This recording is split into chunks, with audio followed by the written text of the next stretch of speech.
Praise the lord. ప్రతిరోజు అనుదిన వాక్యం ద్వారా మీరెంతగానో బలపడుతున్నారని నేను ఆశిస్తున్నాను. అలాగే మీరు కనుక మన యూట్యూబ్ ఛానల్ని క్రొత్తగా వీక్షిస్తున్నట్లయితే మన యూట్యూబ్ ఛానల్ని సబ్స్క్రైబ్ చేయండి, ఇతరులకు షేర్ చేయండి.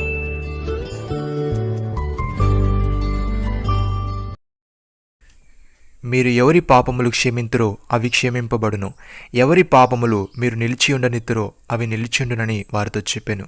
యోహాను సువార్త 20వ అధ్యాయము 23వ వచనము. ప్రియమైన సహోదరి సహోదరులారా, మనము దేవుని ఎదుట పరిశుద్ధులమును నిర్దోషులమై ఉండవల్లని జగత్ పునాది వేయబడక మునిపే ప్రేమ చేత ఆయన క్రీస్తులో మనల్ని ఏర్పరచుకున్నాను.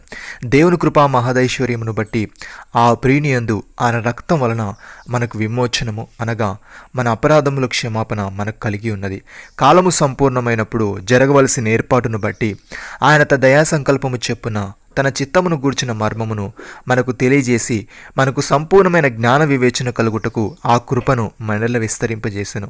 ఈ సంకల్పమును బట్టి ఆయన పరలోకంలో ఉన్నవే గాని భూమి మీద ఉన్నవే గాని సమస్తమును క్రీస్తునందు ఏకముగా సమకూర్చవలని తనలో తాను నిర్ణయించుకొనెను. మరియు క్రీస్తునందు ముందుగా నిరీక్షించిన మనము తన మహిమకు కీర్తి కలుగజేయాలని దేవుడు తన చిత్త ప్రకారమైన సంకల్పమును బట్టి మనల్ని ముందుగా నిర్ణయించి ఆయన యందు స్వాస్యముగా ఏర్పరచెను. ఆయన తన చిత్తానుసారంగా చేసిన నిర్ణయం చొప్పున సమస్త కార్యములను జరిగించుచున్నాడు.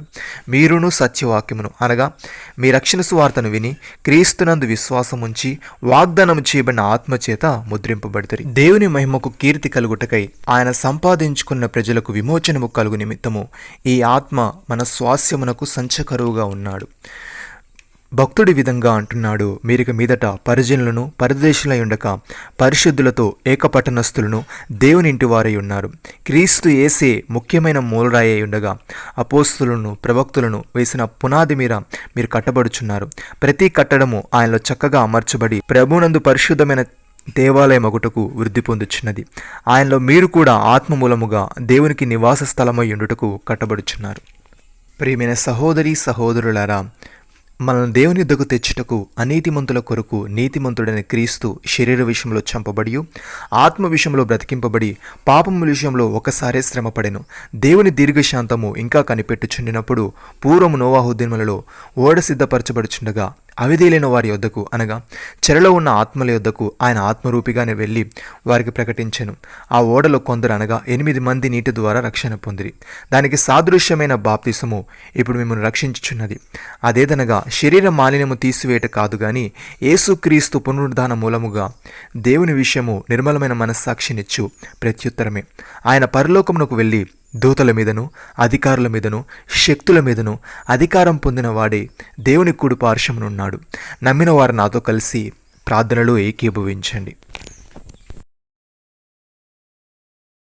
మమ్మల్ని మికిలిగా ప్రేమిస్తున్న మా ప్రియ పరలోకపు తండ్రి, మీరు మాకు ఇచ్చిన వాగ్దానాన్ని బట్టి మీకు స్తోత్రములు.